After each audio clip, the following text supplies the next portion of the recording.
Salut, je suis Anthony. Aujourd'hui, on est vendredi 13 et je parie que tu as déjà entendu au moins une personne autour de toi en parler ce matin. Attention, c'est vendredi 13. Mais qu'est-ce qui se cache vraiment derrière cette date? Superstition populaire ou phénomène énergétique réel? Dans cette vidéo, on va décrypter ensemble les origines de cette croyance, comprendre comment l'énergie collective influence réellement cette journée et surtout, je vais te donner des clés concrètes pour transformer ces dates en opportunité plutôt qu'en fatalité. Reste jusqu'au bout parce qu'on va voir comment surfer sur cette vague énergétique au lieu de la subir. Alors, d'où vient vraiment cette peur du vendredi 13? Donc, au niveau du contexte historique, il faut déjà savoir que cette superstition est très culturelle. Dans les pays anglo-saxons, on parle de Pasvisvörtufia, la peur du vendredi 13, en gros. Mais attention, en Italie, par exemple, c'est le vendredi 17 qui porte malheur. En Espagne et en Grèce, c'est le mardi 13. Première info importante, ce n'est pas universel. Maintenant, on va aller aux racines symboliques.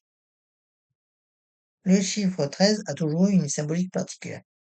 Dans la tradition chrétienne, ils étaient 13 à la scène, et Judas était le 13e convive. Le vendredi 13, c'est jour de la crucifixion. La combinaison des deux a fait cette association négative. Mais il va plus loin. En numérologie, le 13 est le nombre de la transformation. La carte du tarot 13, c'est l'arcane, son nom, souvent appelée la Squeak. Mais elle symbolise en réalité la fin d'un cycle et le début d'un autre. C'est un nombre de mutations profondes. L'effet pygmalion collective maintenant, et c'est là que ça devient intéressant d'un point de vue énergétique. Tu connais l'effet Pygmalion, pardon? C'est quand une croyance influence la réalité. Si tout le monde croit que le vendredi 13 porte malheur, les gens vont être plus anxieux, faire plus attention aux événements négatifs, ignorer les choses positives qui arrivent ce jour-là, créer inconsciemment des situations qui confirment leur croyance. C'est ce qu'on appelle un biais de confirmation. Tu cherches ce qui valide ta croyance et tu ignores le reste. Maintenant, parlons de ce qui se passe vraiment au niveau énergétique. Déjà au niveau de la conscience collective. Quand des millions de personnes pensent la même chose en même temps, ça crée un champ morphique, un égrégore. C'est Rupert Sheldrake qui a développé cette théorie des champs morphiques. L'idée, c'est que nos pensées collectives créent des formes de pensée qui influencent le champ énergétique global. Le vendredi 13, tu as littéralement des millions de personnes qui projettent de l'appréhension, de la peur, de l'anxiété. Cette énergie collective existe bel et bien et elle crée une atmosphère particulière. C'est que ça change concrètement, c'est l'image et ce que ça change concrètement maintenant. Imagine un océan. L'énergie collective, c'est comme les courants marins. Tu veux nager avec ou contre ces courants. Le vendredi 13, il y a effectivement un courant d'anxiété collective. Mais ça ne veut pas dire que tu dois te noyer dedans.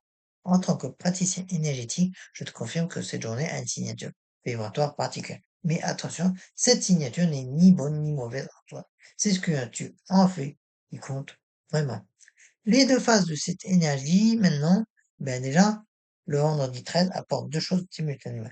L'effet dense, parce que l'énergie collective peut effectivement te tirer vers le bas si tu n'y es pas ancré. Tu peux te sentir plus fatigué, plus irritable, plus, plus perméable aux énergies négatives. Et l'aspect transformateur. Parce que rappelle-toi, le 13, c'est le nom de la transformation. Cette journée porte aussi un potentiel de changement profond, de rupture avec l'ancien, de passage initiatique. C'est une journée puissante, pas malchanceuse. Nuance importante à mémoriser. Maintenant, passons aux choses pratiques. Comment transformer cette journée en opportunité? La première pratique, c'est l'ancrage renforcé. Le matin d'un vendredi 13, prends 10 minutes pour un ancrage profond. Puis, bien à plat au sol, visualise des racines qui partent de tes pieds et descendent profondément dans la terre. Respire profondément et dis-toi intérieurement, je suis stable, je suis ancré, je suis protégé. L'énergie collective ne m'affecte que positivement. Cet ancrage va te permettre de rester centré dans ton axe malgré les turbulences énergétiques extérieures. La deuxième pratique, c'est la bulle de protection consciente. Ensuite, donc, fais ta bulle de protection, pas juste visualiser une lumière blanche vague. Non, sois précis. Visualise une sphère de lumière dorée autour de toi. Cette bulle a une propriété particulière. Elle filtre les énergies, elle laisse passer uniquement ce qui est aligné avec ton bien-être et elle transforme les énergies denses en énergie neutre avant qu'elles ne t'atteignent. Programme ensuite cette bulle avec une intention claire. Par exemple, aujourd'hui, je surfe sur l'énergie collective plutôt que de la subir. La troisième pratique, c'est le rituel de transformation. Parce que le vendredi 13 est idéal pour les rituels de libération et de transformation. Profite de cette énergie de mutation. Donc, voici un rituel simple en trois étapes. La première étape, écrire. Sur une feuille, écris tout ce que tu veux libérer, transformer, laisser parler. Tes peurs, tes blocages, tes schémas limitants. En deuxième étape, brûle. Brûle cette feuille en toute sécurité dans un récipient prévu à cet effet. Et en la regardant se consumer, visualise que ces énergies se transforment en lumière. La troisième étape, crée. Sur une nouvelle feuille, écris ce que tu veux manifester, créer de lien. Les nouvelles énergies que tu invites dans ta vie. Le vendredi 13, cette pratique est particulièrement puissante parce que tu utilises une énergie collective de transformation plutôt que de la subir passivement. La quatrième pratique, c'est la transmutation consciente. Tout au long de la journée, chaque fois que tu entends quelqu'un parler négativement du vendredi 13, au lieu de t'aligner sur cette énergie, fais une micro-pratique de transmutation. Respire profondément et dis intérieurement. Je transforme cette peur collective en opportunité de croissance. Ça prend 5 secondes, mais ça change. Tu deviens ainsi un point de lumière qui élève la vibration collective au lieu de te laisser tirer vers le bas. La cinquième pratique, l'observation neutre. Et ça, c'est vraiment un exercice fascinant pour cette journée. Deviens observateur.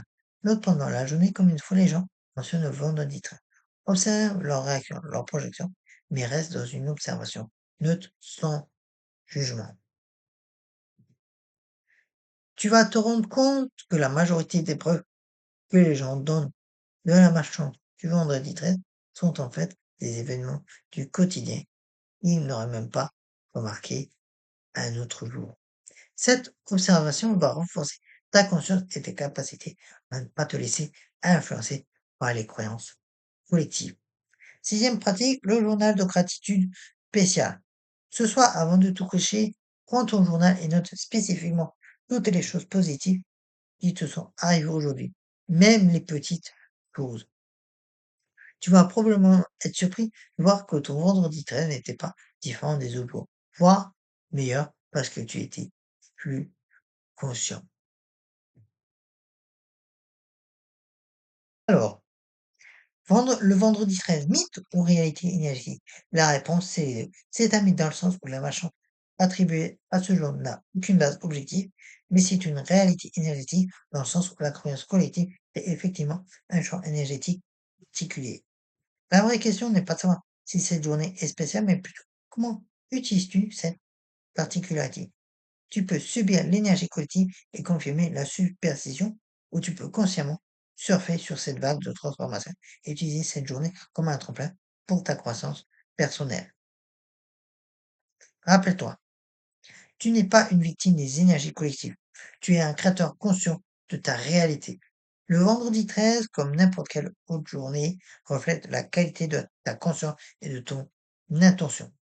Alors, qu'est-ce que tu choisis aujourd'hui?